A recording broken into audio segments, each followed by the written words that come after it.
This is One on One.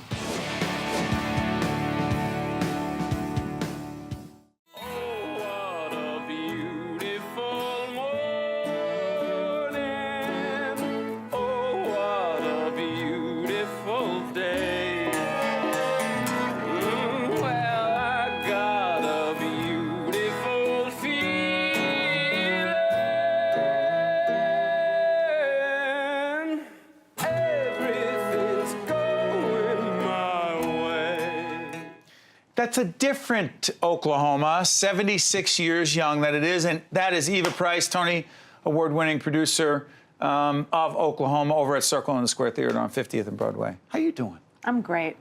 You were I'm just great. telling me you're from Boston, and no, you're not from Boston. You're from up in that area, but we have you in New York. You do all kinds of things on Broadway. You get some track record, but this Oklahoma is a little bit different than what what Hugh Jackman did. That's for sure. It's a totally reinvented, reimagined Oklahoma for the 21st century. It's for today's America. It's For example, we don't change a word of the text. We don't change a lyric of the music, but every single audience member sitting in that room thinks that they're watching a story about today's America.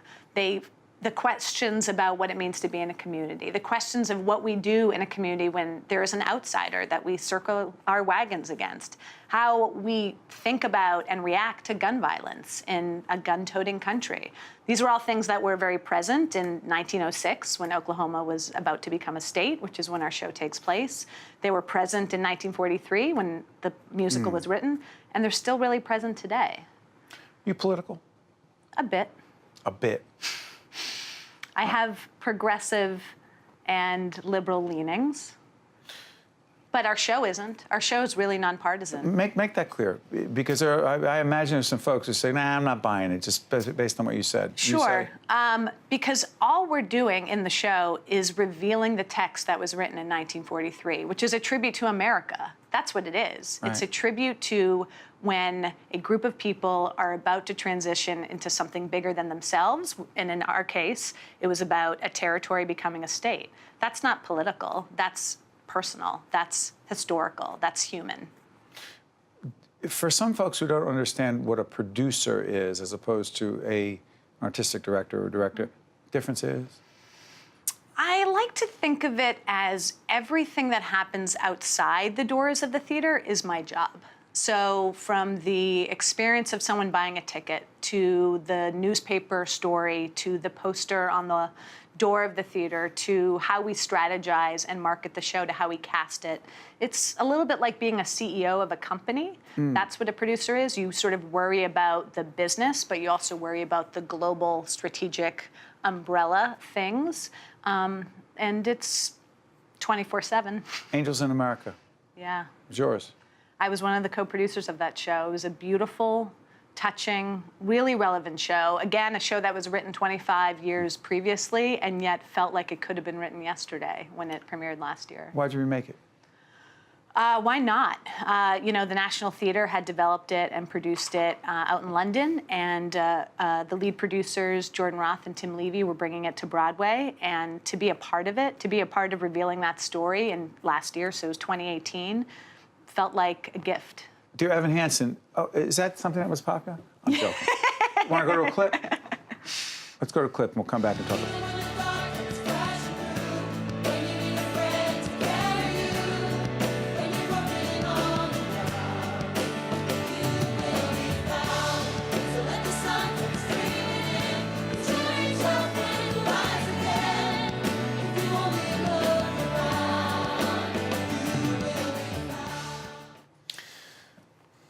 You enjoy moving people. That's right. I think to feel emotional and to feel feelings in a room of 1,000 strangers is a profound experience. It's a profound human experience.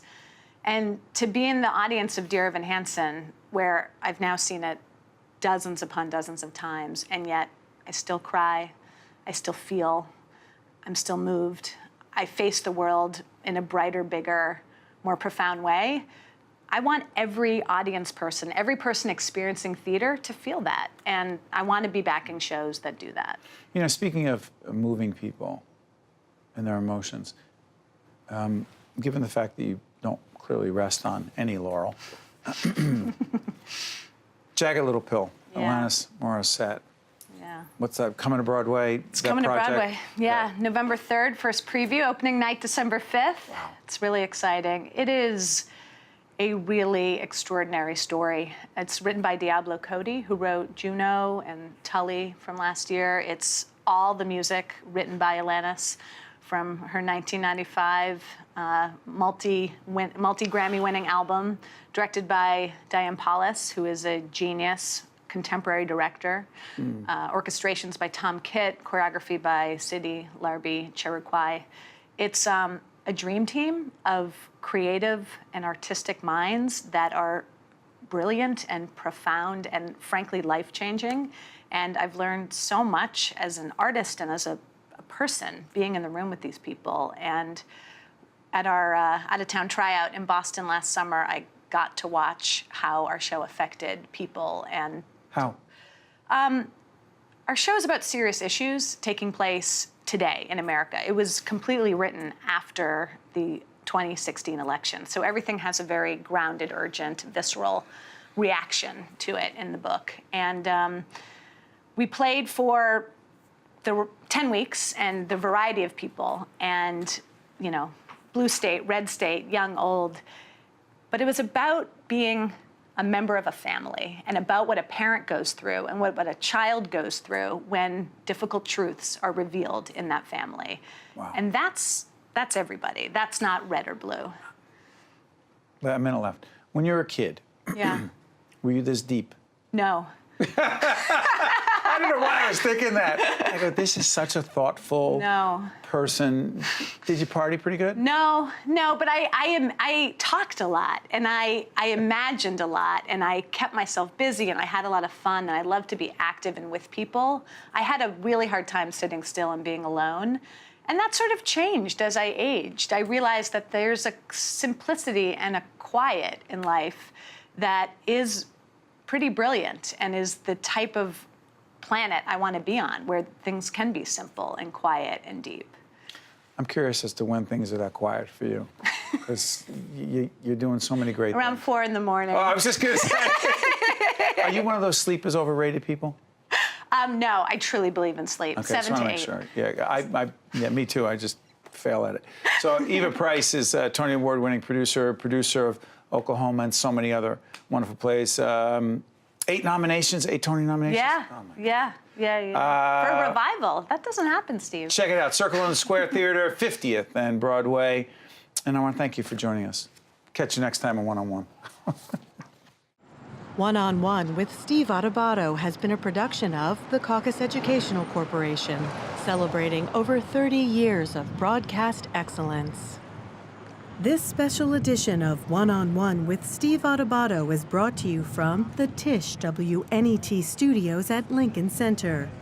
Funding has been provided by the Healthcare Foundation of New Jersey, Holy Name Medical Center, the Turl Fund, supporting Right from the Start NJ, Valley Bank, Seton Hall University, the Fidelco Group, and by Summit Medical Group. Promotional support provided by New Jersey Globe. And by ROINJ, informing and connecting businesses in New Jersey. Transportation provided by Airbrook Limousine, serving the metropolitan New York, New Jersey area.